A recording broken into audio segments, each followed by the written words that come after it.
வணக்கம். இப்போ இந்த வீடியோ ப்ரெசன்டேஷனில் நம்ம எம்சிஎக்ஸ் நேச்சுரல் கேஸ் மார்க்கெட்டில் இன்றைக்கி எப்படி ட்ரேட் பண்ணலாம் அப்படின்றத பற்றி பார்க்கலாம். அதுக்கு முன்னாடி நேற்று மார்க்கெட்டில் என்ன நடந்தது, நம்ம என்ன எதிர்பார்த்தோம் அப்படின்றத பார்ப்போம். நீங்கள் பார்த்துட்ருக்கிறது நேச்சுரல் கேஸோட 7 நிமிஷம் கேண்டில் ஸ்டிக் சார்ட். இந்த கேண்டில் ஸ்டிக் தான் நேற்று மார்க்கெட்டோட ப்ரைஸ் ஓப்பனிங். நம்ம என்ன எதிர்பார்த்தோம்னா நேச்சுரல் கேஸ் மார்க்கெட் டவுன் ட்ரெண்டுக்கு சாதகமாக இருக்கும்னு நினச்சிருந்தாலும் ஒரு கன்ஃபியூஷன் இருந்தது ட்ரேடிங் டெசிஷன் எடுக்கிறதுல.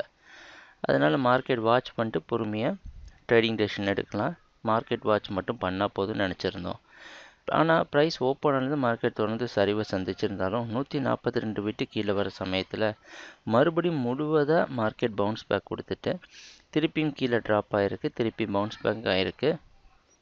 இறுதியாக 144.4 அப்படின்ற இடத்துல க்ளோஸ் ஆகிருக்கு. சொல்லப்போனால் மிகப்பெரிய ப்ரைஸ் ஆக்ஷன் நடக்காட்டாலும் மார்க்கெட் நேச்சுரல் கேஸ் மார்க்கெட்லேயே ஒரு குழப்பம் இருக்குது அப்படின்றது தெளிவாக தெரியுது. ஏன்னா ஒரு செல்லிங் பெருசாக நடந்ததுக்கப்புறம் அதே லெவலுக்கு பையிங் இருந்திருக்கு. செல்லிங் பையிங் எல்லாமே சரிசமமாக இருந்திருக்கு. இது ஒரு குழப்பமான இடம் தான். இன்றைக்கி என்ன பண்ணலாம் அப்படின்னு பார்த்தோன்னா, இன்றைக்கி மார்க்கெட்டோட ப்ரைஸ் ஓப்பனிங் 143 பக்கமாக ஓப்பன் ஆகிறதுக்கு வாய்ப்பு இருக்கிற மாதிரி வெளிநாட்டில் இருக்க நைமெக்ஸ் மார்க்கெட் வச்சு பார்க்குறப்ப தெரியுது.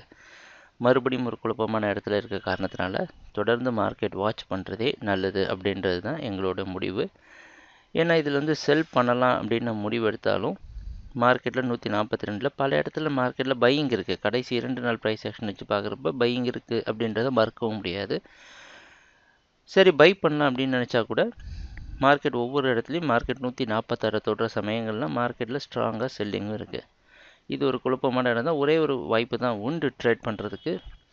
147 விட்டு மேலே போகிற சமயத்தில் பை பண்ணலாம் பிரேக் அவுட்டில் 142 கீழே ஸ்டாப் லாஸ் வச்சு. இந்த ஒரு வாய்ப்பு மார்க்கெட்டில் கொஞ்சம் சேஃபான வாய்ப்பாக தெரியுது. ட்ரேடிங் நடக்கிற பார்ப்போம் என்னென்ன மாற்றங்கள் வருதுன்னு. எங்கள் வீடியோ ப்ரெசன்டேஷனை தொடர்ந்து பார்த்துட்டு இருந்ததுக்கு மிக்க நன்றி, மகிழ்ச்சி, வணக்கம்.